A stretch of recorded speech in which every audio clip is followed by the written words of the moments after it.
Hello everyone, welcome to my channel. I am Neha Saini.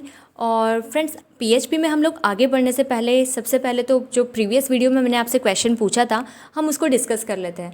तो मेरा आप लोगों से ये क्वेश्चन था कि जो हमारा जैम्प है हमको कौन सा वेब सर्वर और डेटाबेस सर्वर प्रोवाइड कर रहा है। तो चलिए हम इसको जानते हैं। सबसे पहले तो हम लोग जैम्प के बारे में देख लेते हैं। जो जैम्प होता है आपको मल्टीपल सर्वर्स प्रोवाइड करता है। ठीक है, आप जैम्प का यूज़ करके पीएचपी के प्रोग्राम को रन कर पा रहे हो, क्योंकि जो आपका पीएचपी है वो सर्वर साइड स्क्रिप्टिंग लैंग्वेज होता है। ठीक है, तो अब जो जैम्प है पहले हम इसका फुल फॉर्म देख लेते हैं। जैम्प में X stands for cross platform, A हमारा रहता है अपाचे, एम रहता है हमारा मारिया डीबी या माइस्क्ल, आपका पी रहता है पीएचपी एंड लास्ट पी रहता है पर्ल। मतलब ये इतनी सारी चीज़ें हमें एक पैकेज में प्रोवाइड करता है। तो मेरा आपसे क्वेश्चन था कि इसमें वेब सर्वर कौन सा है। तो फ्रेंड्स, ये जो अपाचे है ये आपका वेब सर्वर है। वैसे जो अपाचे फ्रेंड्स है उन्हीं ने हमारे जैम्प को बनाया हुआ है। ओके, तो ये जो अपाचे है ये आपका वेब सर्वर रहेगा। और जो आपका डेटाबेस सर्वर है वो है आपका माइस्क्ल। आप देख सकते हैं इसमें माइस्क्ल मारिया डीबी ये आपका है डेटाबेस सर्वर। तो यही मेरा क्वेश्चन था आपसे लास्ट। ओके, सो अब हम लोग आगे बढ़ते हैं। आज के दिन हम लोग कंटिन्यू करने वाले हैं। सबसे पहले तो मेरा आपसे एक क्वेश्चन है कि हम लोग पीएचपी क्यों पढ़ रहे हैं। पीएचपी हम लोग पढ़ रहे हैं ताकि हम लोग वेबसाइट डेवलप कर पाए। ओके, तो वेबसाइट डेवलप यदि हमें करना है तो सबसे पहले ज़रूरी है कि हमें क्या होती है वेबसाइट, कैसे होती है, ये पता होना चाहिए। आप यदि कोई वेबसाइट को देख रहे हो, ठीक है, तो आपको ये समझ में आए कि उसमें हमें कौन सी लैंग्वेजेस का या कौन सी चीज़ों की ज़रूरत पड़ेगी उसे बनाने के लिए। अब मैं इसमें जो suppose to be ASP JSP इनकी बात नहीं कर रही हूँ, क्योंकि ये सारी लैंग्वेजेस अलग है। हम लोग सिर्फ पीएचपी की बात करें तो पीएचपी से ही कंटिन्यू करते हैं। तो पीएचपी के अलावा भी दूसरी भी चीज़ें हैं जो हमारी वेबसाइट को डेवलप करने में लगती है। तो सबसे पहले तो हम लोग ये देख लेते हैं कि वेबसाइट में होता क्या है। सो फ्रेंड्स, वेबसाइट के हम लोग दो पार्ट में इसको समझ सकते हैं। एक होता है आपके वेबसाइट में फ्रंट एंड और दूसरा होता है आपकी वेबसाइट में बैक एंड। ओके, एक होगा आपका फ्रंट एंड, दूसरा होगा बैक एंड। अब ये फ्रंट एंड और बैक एंड क्या होता है? तो फ्रेंड्स, ये जो आपका फ्रंट एंड होता है उससे हमारा यूज़र इंटरेक्ट करता है। ठीक है, फ्रंट एंड हम किसको बोलेंगे? जैसे आप कोई वेबसाइट देख रहे हो, आप उसको ऑपरेट करते हो, आप उसके जैसे होम पेज पर जाते हो, जो भी चीज़ें आपको दिखाई देती है, आप कोई भी वेबसाइट देख लो, अमेजॉन, फ्लिपकार्ट, समथिंग, कोई भी आप वेबसाइट देख रहे हो, उसमें जब भी आप एंटर करते हो तो आपको जितनी चीज़ें दिख रही है वो सब है फ्रंट एंड, जिससे कि यूज़र का इंटरेक्शन हो रहा है। कोई भी यूज़र आएगा, कोई भी पर्सन आएगा आपकी वेबसाइट में, जो चीज़ देखेगा और जो चीज़ वो हैंडल कर पाएगा वो हो गया उसका फ्रंट एंड। सेकेंड थिंग आती है बैक एंड। ओके, अब बैक एंड क्या होगा? जो बैक एंड होता है, जैसे नाम से ही क्लियर है, एक बैक होता है और एक फ्रंट होता है। फ्रंट मतलब जो हम यूज़र को दिखा रहे हैं और बैक मतलब जो हम यूज़र को नहीं दिखा रहे हैं। अब जो यूज़र को नहीं दिखाते वो क्या होता है? वो होता है हमारा डेटाबेस कनेक्टिविटी। हम लोग डेटा को कैसे स्टोर कर रहे हो। आपके लिए एक छोटा सा एग्जाम्पल मैं देती हूँ। जैसे आप लोग फेसबुक एक्सेस करते होगे, उसमें आप देखते हो कि यार फ़ोटो अच्छा लग रहा है, हम लोग अपलोड कर रहे हैं, शेयर कर रहे हैं, लाइक कर रहे हैं। ठीक है, ये हमारा फ्रंट एंड हो गया, हमें जो दिखाई दे रहा है, जो हमें समझ में आ रहा है। बट आपने ये सोचा कि वो जो फ़ोटोज़ है वो कहाँ जाके स्टोर होती होगी, हमें वो कहाँ से आके दिख रही है। ठीक है, आप कोई मैसेज सेंड करते हो, किसी दूसरे पर्सन को चले जाता है, अब वो कहाँ जाके स्टोर होता होगा और कहाँ से दिखता होगा। तो ये जो पीछे की चीज़ें हैं जो हमें दिखती नहीं है, लेकिन वो जो है डेटाबेस में स्टोर हो रही है, वो हमारा रहता है बैक एंड। ठीक है, तो ये दो चीज़ें हो गई हमारी, फ्रंट एंड और बैक एंड वेबसाइट के बारे में। ठीक है, अब वेबसाइट को बनाने के लिए हम लोग कितनी लैंग्वेजेस या कितनी चीज़ों की ज़रूरत पड़ने वाली है हमें। सबसे पहले तो हमारा जो फ्रंट एंड है उसको बनाने के लिए हमें किस चीज़ की ज़रूरत पड़ेगी?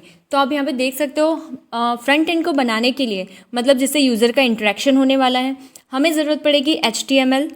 ओके, उसके बाद है हमारा CSS और थर्ड है हमारा जावास्क्रिप्ट। देखिए, आप यहाँ पे ये तीनों चीज़ें देख सकते हैं। ये हमारा HTML, CSS और जावास्क्रिप्ट, इन तीनों चीज़ों का यूज़ करके हम लोग हमारा फ्रंट एंड बनाते हैं। इसी को हम लोग डिज़ाइनिंग फेज भी बोलते हैं, क्योंकि इन तीनों का यूज़ करके ही हम लोग हमारी वेबसाइट को डिज़ाइन कर सकते हैं।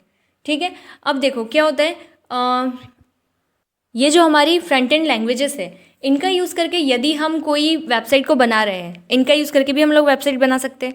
बट इससे जो वेबसाइट बनेगी वो रहेगी हमारी स्टैटिक वेबसाइट। ठीक है, उसको हम बोलेंगे स्टैटिक वेबसाइट। अब ये स्टैटिक वेबसाइट क्या होती है? जैसे मैंने आपको लास्ट लेक्चर में भी बताया था, ऐसी वेबसाइट जिसमें डेटाबेस का कोई इंटरेक्शन नहीं है। ठीक है, यदि हम सिर्फ ये फ्रंट एंड लैंग्वेजेस का यूज़ कर रहे हैं तो हम लोग डेटाबेस का इंटरेक्शन नहीं करवा पाएंगे उसके अंदर। अब हम इन फ्रंट एंड लैंग्वेजेस को समझ लेते हैं।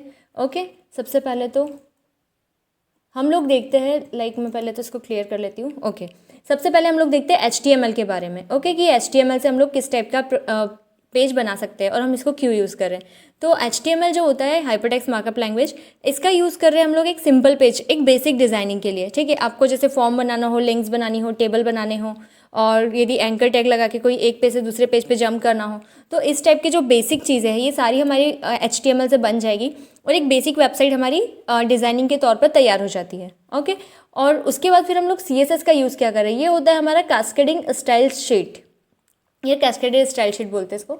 ओके, अब इसका क्या यूज़ है, ये जो है HTML सिर्फ एक बेसिक वेब पेज बनाने का काम कर रहा है, CSS उसको थोड़ा और अट्रैक्टिव बनाने का काम करेगा। देखिए, पहले मैं आपको HTML और CSS का एग्जांपल बता देती हूँ। ओके, ये देखिए एक वेबसाइट आपके सामने है। अब ये जो वेबसाइट है ये CSS और HTML का यूज़ करके ही बनाई हुई है। अब इसमें CSS कहाँ पर यूज़ करेंगे हम और HTML कहाँ, तो HTML में तो हमारे सारे बेसिक टैग रहते हैं, जितने भी बेसिक टैग रहेंगे सारे HTML के ही रहते हैं। बट जो आपका CSS होता है वो कहाँ लगेगा, जैसे आप यदि चाह रहे हो, जैसे मैं कॉन्टैक्ट पर गई, आप चाहते हो कॉन्टैक्ट का कलर चेंज हो जाए, या आप चाहते हो इधर नीचे कोई लिस्ट जनरेट हो जाए, ऐसे होवर की प्रॉपर्टी एक उसके अंदर होती है। ऐसा कोई आपको टास्क परफॉर्म करना है तो वहाँ पर आप लोग यूज़ करोगे आपका CSS का, ठीक है। जैसे ये देखो माई डिलाइट माई चॉइस लिखा हुआ है, इस पर जब मैं जा रही हूँ तो उसका कलर चेंज हो रहा है, मतलब यहाँ पर उसने CSS का यूज़ किया हुआ है, ठीक है। तो इस तरह से HTML और CSS दोनों को मिलाकर हमारी वेबसाइट को हम अट्रैक्टिव बनाते हैं। इसके अलावा और CSS का यदि आपको यूज़ देखना है तो देखिए मैं आपको कोई दूसरी वेबसाइट में इसको यूज़ बता देती हूँ। जैसे हम लोग इस पर आए, ओके, ये देखिए आप इस पर जा रहे हो, ओपन हो गया। तो ये जो सारे टास्क हैं हमारे, ये है हमारे CSS के टास्क। ओके, अब देखो HTML और CSS तो देख लिया हम लोगों ने। अब नेक्स्ट आता है हमारा जावास्क्रिप्ट, कि जावास्क्रिप्ट क्या होता है। अब जावास्क्रिप्ट पे हम लोग काम कर रहे हैं। जैसे HTML और CSS इन दोनों का यूज़ हमने कहाँ पर किया है, हमारी वेबसाइट डिज़ाइनिंग में। बट एक चीज़ इन दोनों में जो डिफरेंस है, मतलब HTML CSS और जावास्क्रिप्ट में, इनमें एक सबसे मेन डिफरेंस है कि जो जावास्क्रिप्ट है इसका यूज़ करके आप लोग प्रोग्रामिंग कर सकते हो। इनका यूज़ कर मतलब प्रोग्रामिंग मतलब लॉजिक लगा सकते हो, ठीक है। ये एक लैंग्वेज है जो आपको मल्टीपल लॉजिक लगाने के लिए परमिशन देती है। फॉर एग्जांपल जैसे आपने देखा है सी लैंग्वेज में हम फॉर लूप लगाते हैं, इफ एल्स लगाते हैं, उसके अलावा फंक्शंस बनाते हैं, ठीक है। ये सारी चीज़ें ना HTML में हो सकती है और ना ही CSS में हो सकती है। ये एक स्टैटिक टाइप से यूज़ होने वाले हैं। HTML एक टूल प्रोवाइड करेगा, वैसा का वैसा यूज़ कर लो, जो चीज़ें हैं वैसी की वैसी यूज़ कर लो। बट यहाँ पर हम लोग लॉजिक लगा पा रहे हैं, एक प्रोग्रामिंग लैंग्वेज की तरह हम इसको यूज़ करते हैं, ठीक है। तो जावास्क्रिप्ट हमारे लिए बहुत ज़्यादा इंपॉर्टेंट है इसके अंदर। अब जावास्क्रिप्ट कौन से टास्क करेगा, जैसे टाइमिंग से रिलेटेड टास्क। आप लोगों ने स्लाइडर तो देखा ही होगा। अभी देखो मैं आपको स्लाइडर दिखा देती हूँ, वैसे तो आपने देखा ही होगा। जैसे ये आपका स्लाइडर है, अभी फर्स्ट स्लाइड है, देन ये थोड़ी देर में चेंज होकर सेकंड स्लाइड, इस तरह से ये स्लाइडर चलते रहेगा हमारा, ठीक है। तो अब ये जो स्लाइडर है इसमें जो टाइमिंग सेट करना है, कितने टाइम के लिए स्लाइड को रुकना है, कितने टाइम बाद आगे चलना है, तो इस तरह की कोडिंग करना हो तो हम लोग जावास्क्रिप्ट का यूज़ करेंगे। उसके अलावा यदि हमें कोड करना हो, लाइक वैलिडेशन लगाना हो, जैसे आप कोई फॉर्म भरते हो, ठीक है, आपको फॉर एग्जाम्पल आपको आज कोई भी लाइक एग्ज़ाम फॉर्म भरना है या समथिंग, जो भी आपको फॉर्म्स वगैरह आप फिल करते हो, उसमें आपको फील्ड है मोबाइल नंबर और आप वहाँ पे डाल रहे हो नेम, तो ये तो गलत है। तो जो हमारा कोड है वो उसको अलर्ट देना चाहिए हमको कि यार आप लोग गलत एंट्री कर रहे हो, तो वो जो हम गलत एंट्री कर रहे हो वो हमारी डेटाबेस में स्टोर नहीं होना चाहिए।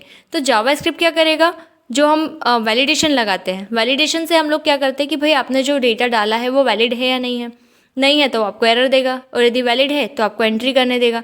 तो ऐसे कोई वैलिडेशन हो या हमारा जो अभी हमने देखा स्लाइडर हो, इन सबको हम लोग बनाएंगे जावास्क्रिप्ट का यूज़ करके। ये एक हमारी प्रोग्रामिंग लैंग्वेज है जो HTML और CSS से काफ़ी डिफरेंट है। और इसको स्क्रिप्टिंग क्यों कहा है ये मैं आपको पहले भी बता चुकी हूँ, क्योंकि HTML से एम्बेडेड है। ओके, अब इन तीनों का यूज़ करके हम लोगों ने वेबसाइट तो बना ली, बट अभी बचा है हमारा बैकएंड। बैकएंड मीन्स हमारा डेटाबेस कनेक्शन, ठीक है। तो अब हम इसके बारे में देख लेते हैं कि भाई हमारा डेटाबेस कनेक्शन क्या होता है। अब डेटाबेस कनेक्शन क्या होगा, हम लोग क्या करते हैं, इसके लिए हम लोग यूज़ कर रहे हैं हमारा PHP लैंग्वेज। अब डेटाबेस कनेक्शन में हमको करना क्या होता है, जो हमारा जैसे हम लोग फॉर्म में जो वैल्यूज़ डाल रहे हैं, यदि हम इन तीनों लैंग्वेजेस का यूज़ करके हमने वेबसाइट बनाई है तो फॉर्म में जितनी भी आप वैल्यूज़ डालोगे वो कहीं भी जाके स्टोर नहीं होगी। ओके, जब तक आप लोग PHP का यूज़ करके डेटाबेस कनेक्ट नहीं करोगे। PHP, ASP, JSP बहुत सारी चीज़ें यूज़ कर सकते हो, बट हम लोग PHP के साथ कंटिन्यू कर रहे हैं। अब ये वाला कोड जो रहता है PHP का कोड, ये यूज़र को नहीं दिखता है। इसमें जो प्रोग्राम आपका सेव होगा .php लगा के सेव होता है, ठीक है। ये चीज़ें हो जाती है हमारी फ्रंट एंड, जो यूज़र देख रहा है और उसको ये चीज़ें सारी मतलब उससे इंटरेक्ट कर रहा है, बट PHP से वो इंटरेक्ट नहीं करेगा, ये बिल्कुल बैकएंड में होता है और इसको सिर्फ जो प्रोग्रामर है वही देखता है कि कैसे हमें डेटा को एंटर करवाना है, कौन सा डेटा मतलब फैच करके शो करवाना है। ये सारी चीज़ें हमारी डेटाबेस कनेक्शन में आती हैं। ओके, तो ये तो था कि हम लोग कैसे क्या लैंग्वेजेस का यूज़ करके हमारी वेबसाइट को पूरा डेवलप कर सकते हैं। बट इसके अलावा भी फ्रेंड्स अभी मार्केट में बहुत सारी चीज़ें अवेलेबल है, लाइक CMS होता है हमारा कंटेंट मैनेजमेंट सिस्टम। इसमें आप क्या करोगे, डायरेक्टली ये पूरे कंटेंट को खुद से ही मैनेज करता है, आपको इतनी सारी मेहनत करने की ज़रूरत नहीं पड़ती है। उसमें ऑलरेडी मतलब सारी चीज़ें दी हुई होती है, आप उसको बस ड्रैग एंड ड्रॉप करना होता है और आपकी अच्छी वेबसाइट बन जाती है। ठीक है, बट वहाँ पर डेटाबेस का कनेक्शन वगैरह आपको करना पड़ता है। ओके, तो इस तरह से CMS भी अवेलेबल है अभी, जैसे वर्डप्रेस, जूमला, इसके अलावा ड्रुपल, ये सारे CMS के नाम हैं जो हम लोग यूज़ कर सकते हैं वेबसाइट डेवलपमेंट के लिए। सो फ्रेंड्स, आई होप आपको आज का वीडियो समझ में आया होगा। तो आप प्लीज़ कमेंट लिखकर मुझे बताइए यदि कोई आपको प्रॉब्लम आ रही हो या कोई चीज़ नहीं समझ में आ रही हो, और वीडियो को लाइक, शेयर और सब्सक्राइब ज़रूर करें। Thank you.